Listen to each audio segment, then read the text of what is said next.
keep screwing over your group members? This teacher is tired of your shit. TLDR, a group of seniors spend all year fucking over their classmates so I, the teacher, wreck their final semester. This is my first post here, and, for reasons that will soon become obvious, this channel speaks to the depths of my soul. It's also a very long one, because I want you to delight in my destruction. The particular flavor of this revenge comes from the fact that everything that goes down is the result of a domino effect that leaves devastation in its wake. Dedication. This story is for anyone who has ever been fucked over in a group project, and I certainly hope you enjoy it. Some details are deliberately vague, because I don't feel like getting sued. Note, skip to the setup if you are in dire need of an immediate justice boner.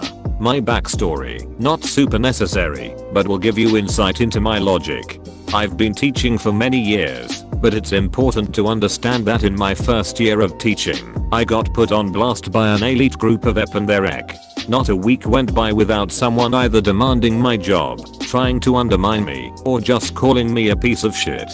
I nearly quit halfway through the first semester. The verbal and emotional abuse was so bad. This was at a school in a tough area, so I was accused of racism constantly for asking kids to stop talking, was ripped into for giving failing grades for missing work, and even enforcing the rules in the student/parent handbook got me in hot water. My principal reprimanded me for being a negative influence on the school, and was I told that I needed to let more rules slide because he was tired of hearing from parents. I would have parents just show up unannounced to sit in on my lessons and then tell me I was a shitty educator, a bad human being, etc. I have plenty of horror stories from that school alone, but the point I want to make is that this experience defined the kind of teacher I became going forward to my next school.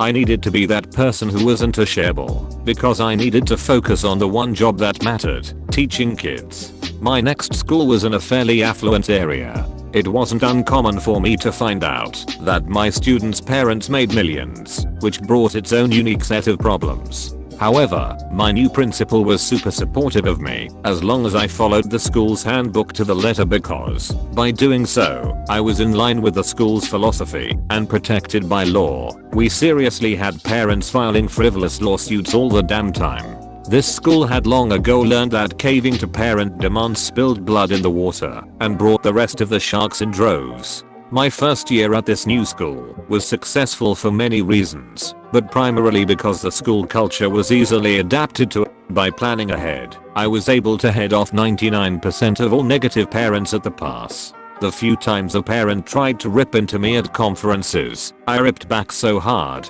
that I developed a reputation amongst the kids and parents as someone you couldn't fuck with. Everything I did was in line with the rules, and any attempt to take me down got stonewalled by my principal, who would have to say Mr. Fighter Jet is following school policy, so I'm afraid the ultimate decision is his. No joke, I had some parents in tears because their kid could no longer get an A in my class. I wasn't the teacher who wanted to destroy kids. I just wanted them to be accountable, and sometimes that meant letting them fail. Needless to say, this job became a lot of fun, because instead of waiting to be ambushed by parents, I could work on making my class fun for my students, while still teaching them something.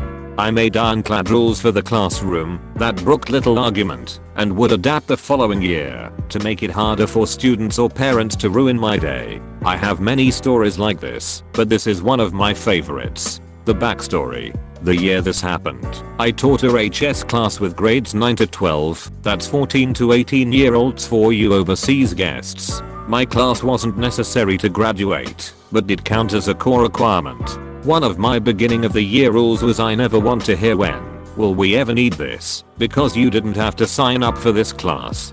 How I structure my classes, that I try to make students accountable for their own actions. My class was built so that it had something to offer everybody. If you tried your best, you were guaranteed a C. If you worked really hard, you could get a B or an A. I would bust my ass to help a student with any reasonable request. The best example of this was a student was working hard on an assignment and said, I think I understand it now, but can't turn it in on time, to which I answered, then turn it in tomorrow for full credit.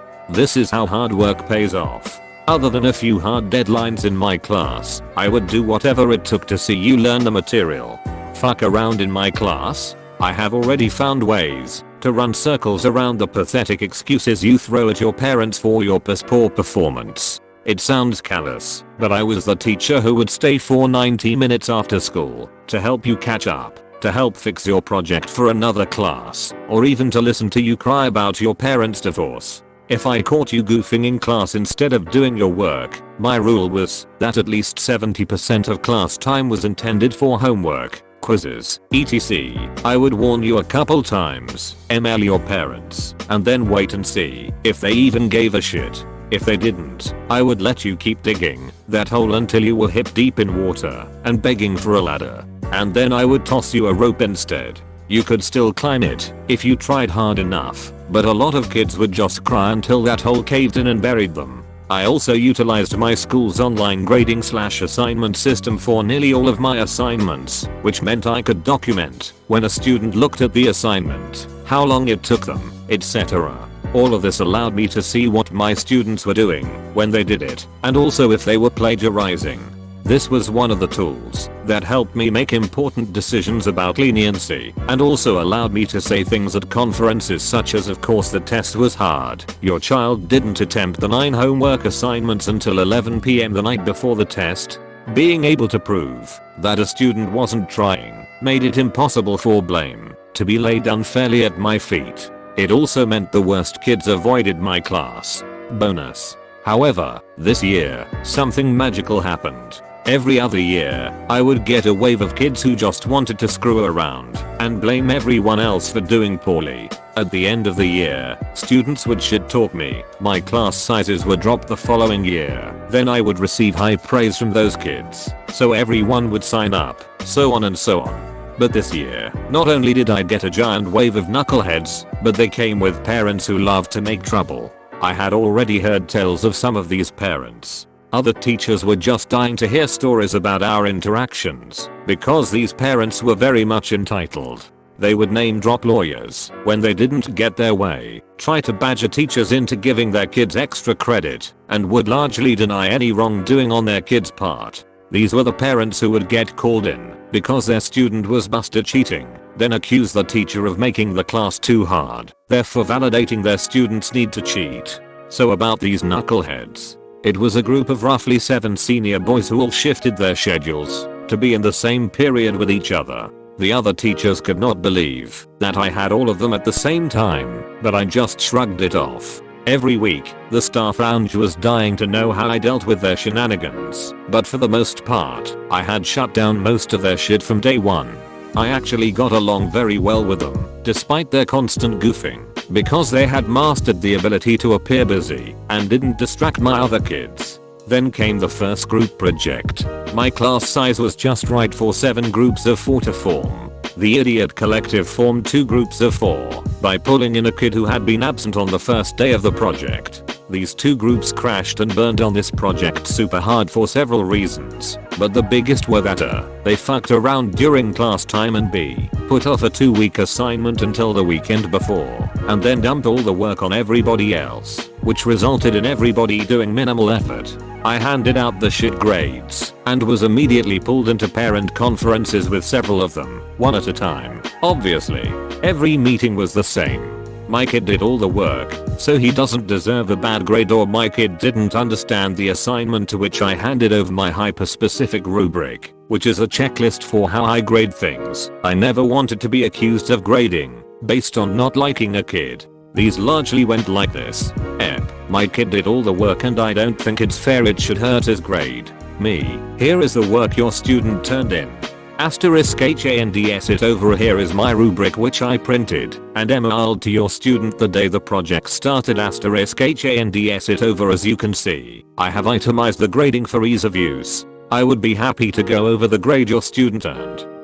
Reads through all the evidence, looks at kid, where are the missing parts? Student. My group members were responsible for that. Me. I can't grade what I never received, so I can't reasonably just raise your kid's grade. Sorry. Now, good news for all my students. I make assignments worth more throughout the semester with the idea that kids who screw up early on can make it up later by working hard. I seed extra credit throughout the semester and all of these parents are disgruntled, but happy to hear that their entitled embryo can still get an A in my class. Now, the end result of these meetings was that it clearly wasn't my fault. Remember, I had all this data to prove that I made every effort to contact everybody, etc. So it must be the other kid's fault. So these parents will decide that their perfect angel is no longer allowed to work with their previous group mates. Like a cancer, this failure of friends distributes through the rest of the class. Like the genius that I am, I make my students write a group contract for every project that details who does what and when it is due. Why is this important? Because the contract provides me the documentation necessary to allow me to dismiss a bad group member and give them a 0 without their parents shitting all over my day. So here is where the problem begins manifesting. These seniors begin bouncing from group to group like cancerous ping pong balls, wreaking havoc. I'll let students choose their groups, so these seniors are desperately integrating with anybody that will have them. Because of my class side, every group has at least one coddled child to deal with, and these children just end up rotating until all of my students have worked with one of these seniors at some point. Now I'm getting constant complaints from parents of other kids about these boys. Their kid wanted a good grade, which means they ended up doing all the work, while the senior slacked. This is usually after the fact, at which time I bring up I would love to yank that leech out of your grade pool, but you have to use the contract. Students don't want to say anything, because they fear retribution from the seniors, but I can't do anything, because I will be accused of harassment. The contract can provide me with the leverage I need to prove that these kids were doing no work, because these seniors have been playing their parents for years. I make my class utilize Google Docs, because the changes are time-stamped.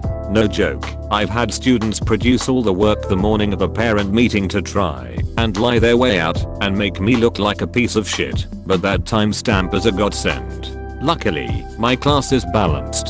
A shitty group mate can make things hard, but not undoable, and parents are appeased that I have an out for their kid, but disappointed that their kid doesn't use it. Every time I announce a group project is on the way, some of these seniors sucker up to the other kids to the point that it is expected that a spot will be made for them.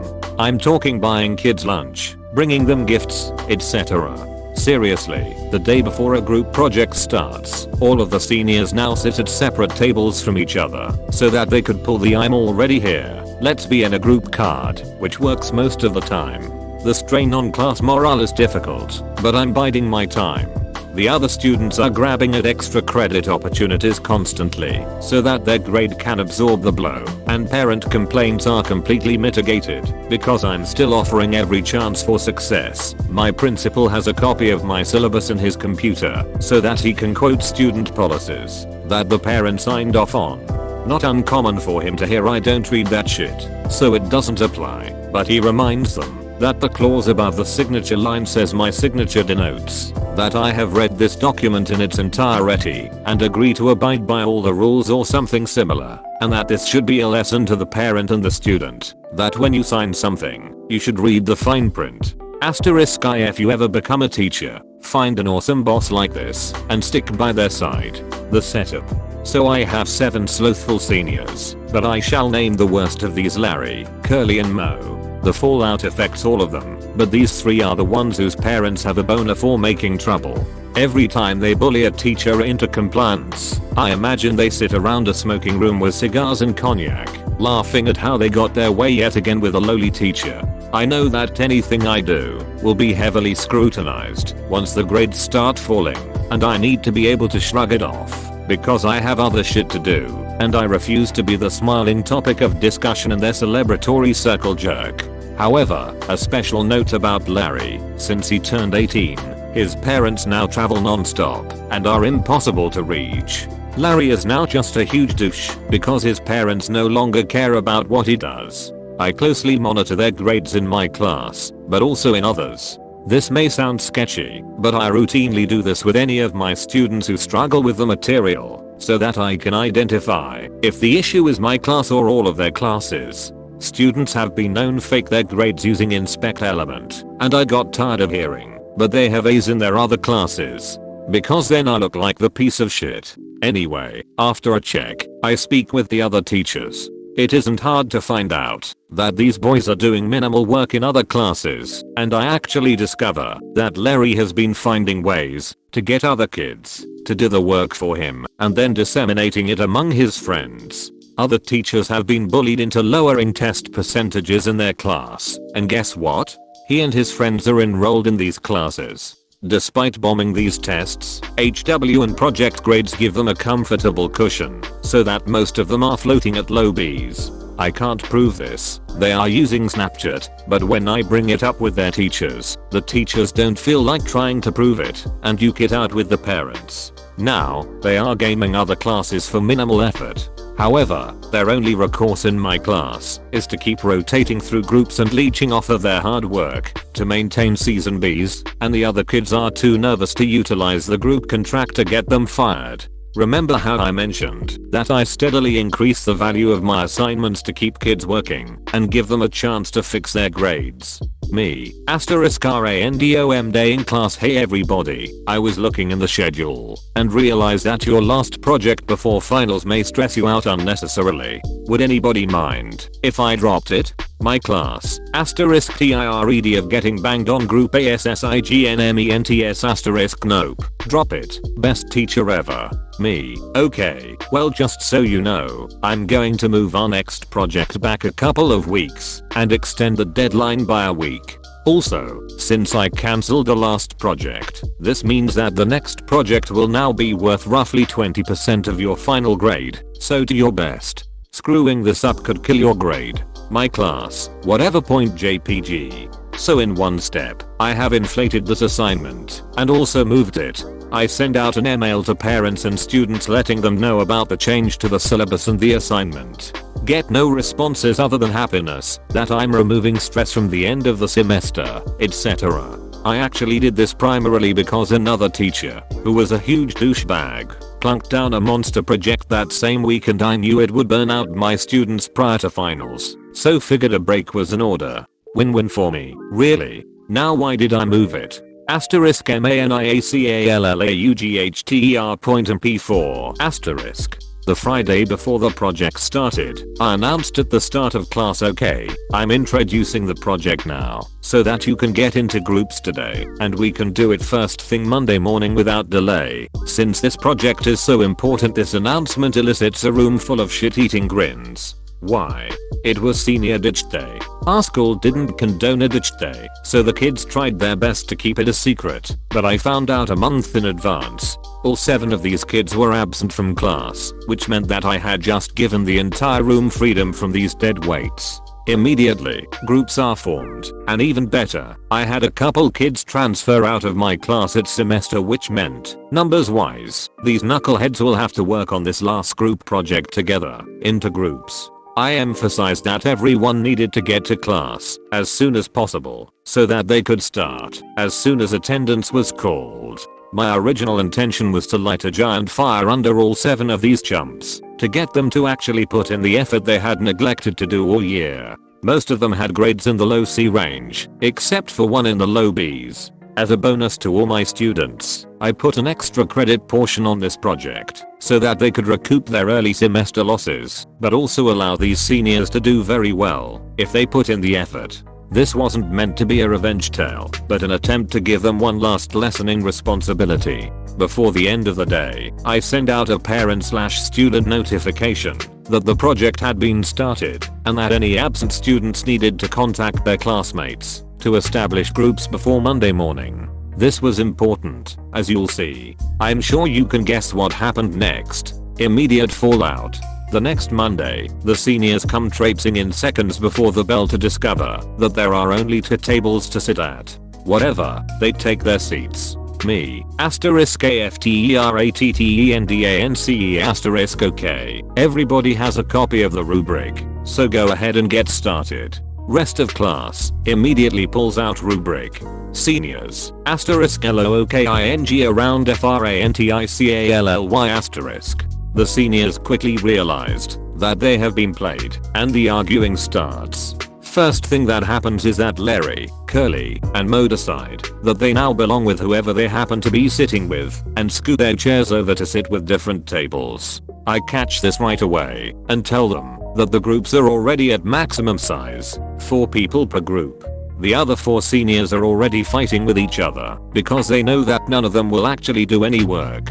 Larry, who thinks he's God's gift to everybody, tries to sweet talk me and his group into special privileges and allowing a group of 5. Now, I see some of the other kids wavering, and I know that Larry is putting pressure on them to argue his case. I designed this project for specifically 4 people and had a job for each one, but I extended a separate offer. I will let you join, but since there will be 5 of you, I expect double the work. Literally, I told them they would have to do the project twice. Larry tries to argue, but I point out the roles I have established and inform him that if 4 people could do it once, having 5 should make it easier to do it twice. Sounds like a dick move on my part, but I have now intimidated the other kids into saying hell no and even have them put it to a vote. Unsurprisingly, Larry is the only one who votes that this is a good idea, and when the other kids catch wind of my offer, they physically shoo off the other seniors trying to pull this deal as well.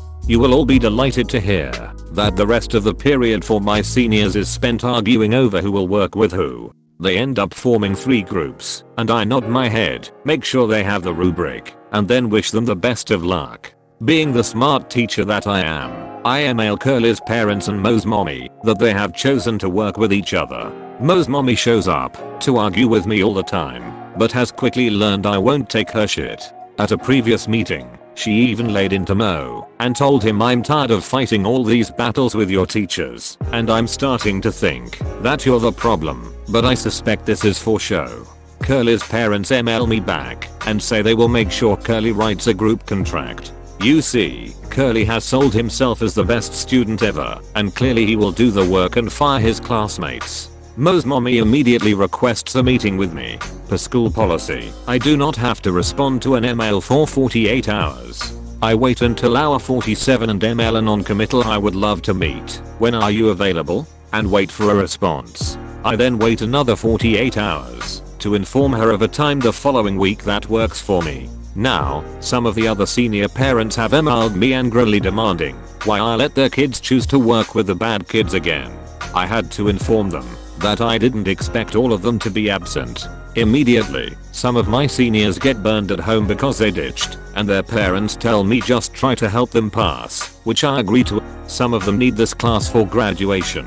After all, Mo's mommy, on the other hand, shows up ready to wage war. She starts by demanding that I put Mo in a different group.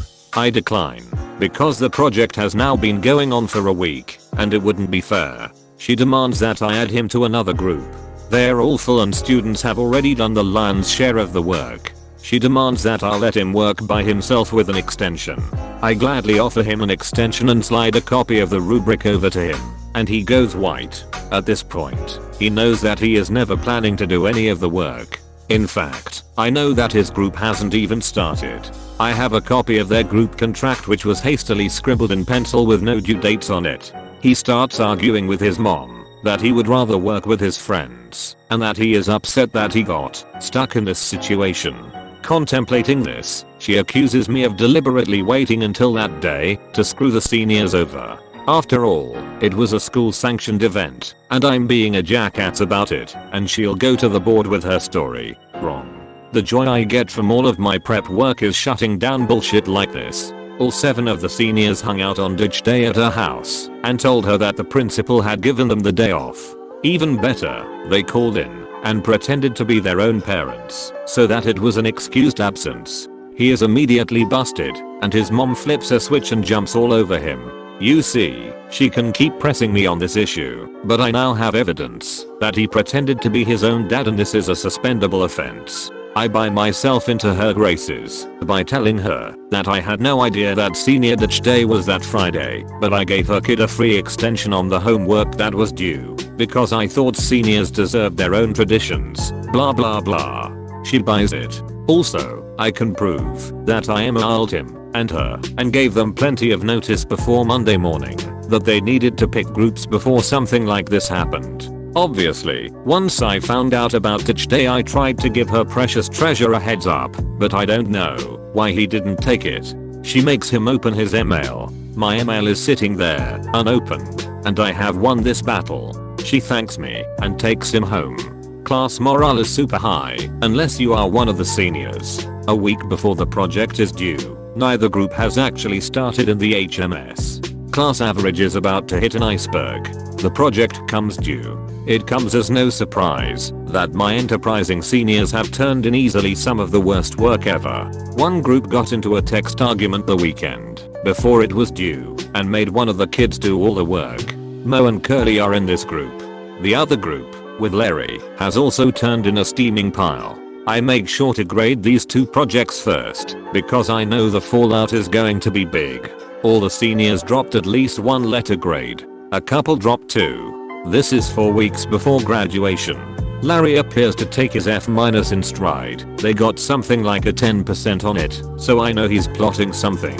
Curly's parents demand a meeting, and so does Mo's mommy. Curly's parents are super upset that they got a bad grade and demanded to know why. What they didn't know was that I had already met with the student who did the entire project, Paulie, and his parents. I informed Curly's parents that I had seen the text exchange between the seniors that pretty much ended up with "you fucking do it." Curly refused to turn over his phone to his parents for confirmation. I also show them Curly's project and hand over the rubric. Mom and dad are not happy. You see, Curly has been blaming everyone else for his mistakes since the dawn of time, and his parents have bought in completely. Until today.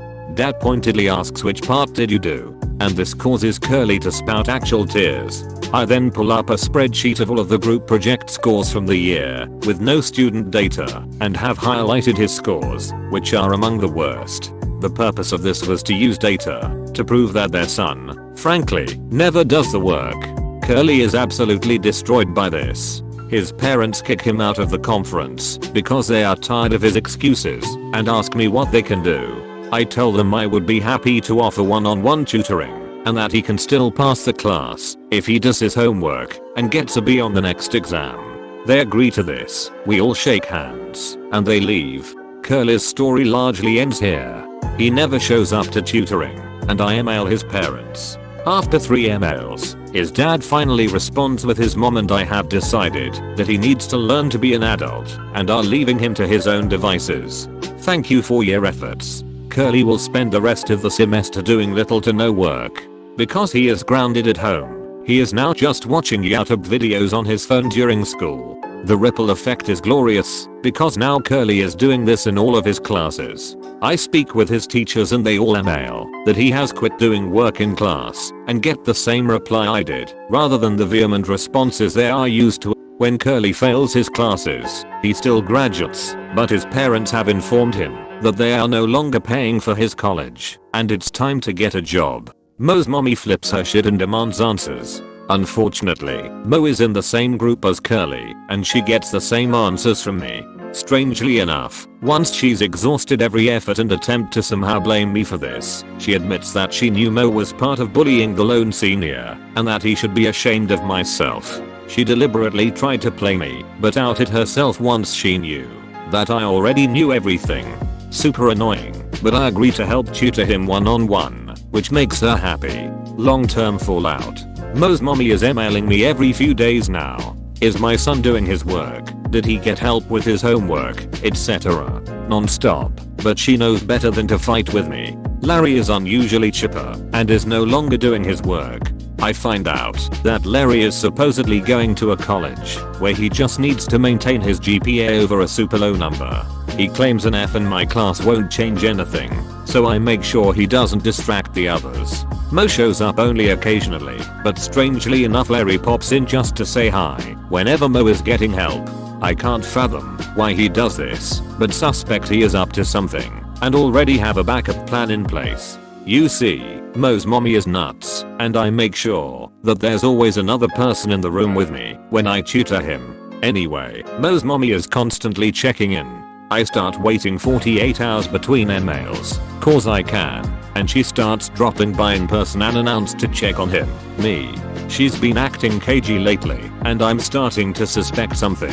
It's fucking Larry. Larry is a friend of Mo's, so he's been in her home feeding her made up stories to convince her that I have been emotionally abusing Mo when other students aren't around. Stuff like I was calling him a retard after school, etc., and then telling her you can even have the school check the cameras to see that I'm there. This starts a whole thing where she is now demanding answers from admin. But Mr. Fighter Jet is smart. Admin asks me about details regarding my interactions with Mo, and I end up sitting down with my principal, Mo, and Mo's mommy. She details that Mo is struggling, might not graduate, and that she believes that I have singled her kid out for abuse and wants his grade raised. You see, Mo is dumb and lazy, and his mom is just as bad. When Larry went to her with his story, she never bothered talking about it with her own son.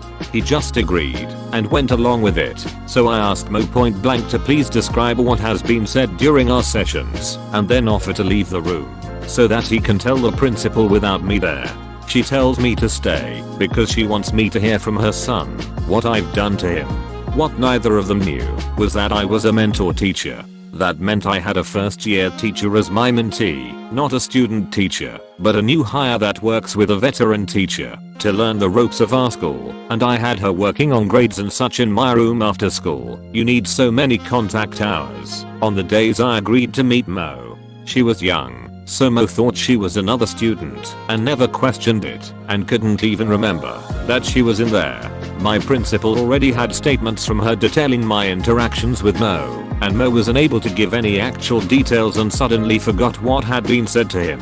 This lands her in hot water with admin, and she blames the whole thing on Larry and becomes visibly upset that she fell for such a stupid ruse. This results in an email cautioning teachers from being alone in a room with either student.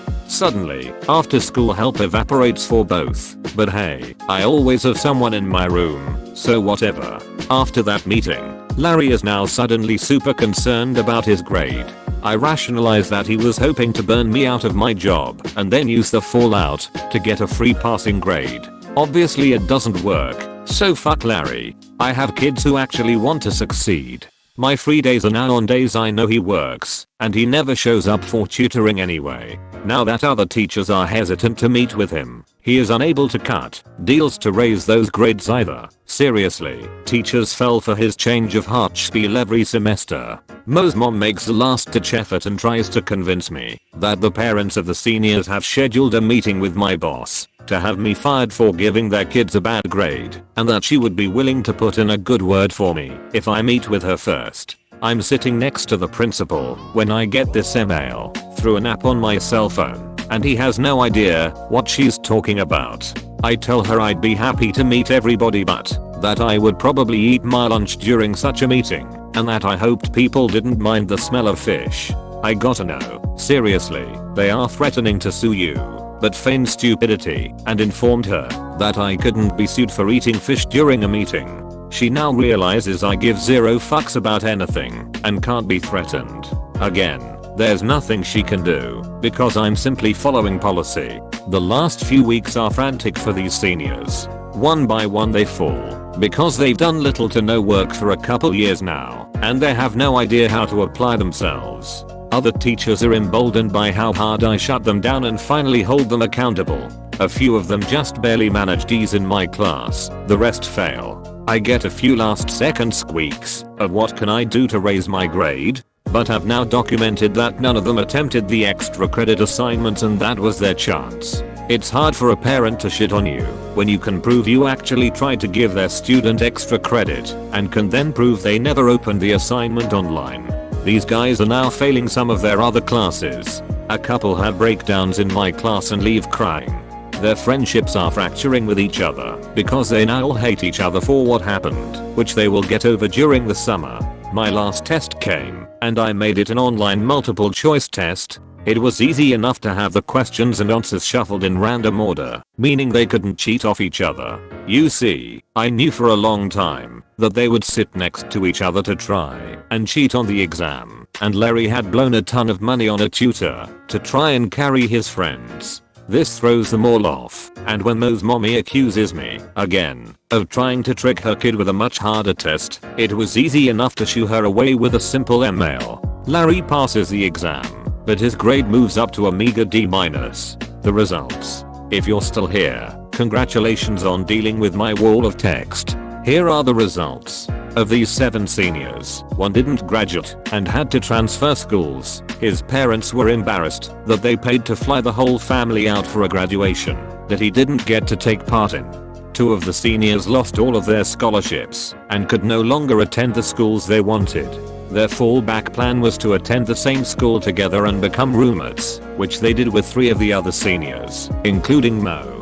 I do have some after stories, because I still work at this school and occasionally hear from the kids who graduated. Larry's college was not happy with his final GPA. I'm not sure what his long game was, but it sucked. The college kicked him out before he could even start, and I found out his huge web of lies extended to his parents too. He toured Europe over the summer and tried to surprise his parents by coming home instead of going to school. Apparently they kicked him out immediately after because they were selling their house to get a condo somewhere else. Remember, they travel for work all the time now, so wanted to downgrade. Last I heard, he made up a story that he joined the military but got released due to a made up illness. I say made up because I heard this tale from 3 different people and each one was given a different disease. Curly's parents relented and decided to pay for Curly to go to college after all. Curly got kicked out halfway through the year, got busted more than once for underage consumption, and then kicked him to the curb after living at home for a year and refusing to get a job. Last I heard, he works in a vape shop. Mo went to school and used his book smarts to try and pay other kids to do his work for him. His mommy is rich. When that failed, he faked his grades to get his mom to keep footing the bill. Eventually the school kicked him out and he moved back home. The story his mommy told a friend of hers, who I ran into at a school function, was that he decided that he would rather be an entrepreneur than go to college, and that he bought a drone to film weddings with. Last I heard, he was acting as a distributor for his weed dealer, but had moved up to selling acid on the side. His mommy thinks he is working weddings. One senior went to college with his friends and immediately realized he needed to change. He quit hanging with his friends and, last I heard, graduated with honors in a lucrative field. He emailed me once to thank me for challenging him in HS because it prepared him for college, so that was nice. That's it, the end. Thanks for reading, and if you ever had a teacher you loved, send them an email. We love hearing from our children. Edit. Teacher name, is that you? I'm obviously never going to answer these, but there are at least a few teachers out there like me, apparently. I wish I had a teacher like you. Yeah, same. My advice to new teachers is be the teacher you needed when you were young, and always have emergency snacks for kids who don't have food. You're horrible and should quit teaching. Oh no, my feelings. Internet people who don't like me, get fucked. You're part of the problem. Everything I did was to protect the interests of the other 20 kids in that class who wanted to work hard and learn, and those seniors had every opportunity to improve their lot in life. I spent 9 months counseling students whose grades had tanked because of these yahoos, and 9 months of being begged by parents not to let their kids work with these boys. I saw a chance and took it. 4. You should tell more stories. I really don't have that many teaching stories that would fit here. I'm actually considered the nice, laid-back teacher at my school who you simply don't mess with, though I do get pranked all the time. Edit 2. Thanks for the kind comments, but there is still a very angry minority who are just certain I'm a huge piece of shit based on how I treated a group of seniors. To reiterate, it's impossible to judge my entire career by my efforts to hold a small group of students accountable for making everyone miserable. Edit 3. Why so many projects? My school adopted a problem-based learning curriculum. I have to do a big project per unit, and I have 6 units in the year. 2. You're a bitch/cunt/psychopath. This subreddit is ProRevenge. I have hundreds of success stories, but this isn't where to share them. Quit walking into a horror movie and bitching that there wasn't enough romance. I love my kids to death. I'll leave you with this. Many of you are saying thanks, but you should thank a teacher who made a difference in your life. Buy them coffee instead of purchasing Reddit bling, or write them a short note. And if you're still so keen on hating my guts, find that special teacher in your life and thank them for not being a ref 1 to jet. Hopefully they will never need someone like me.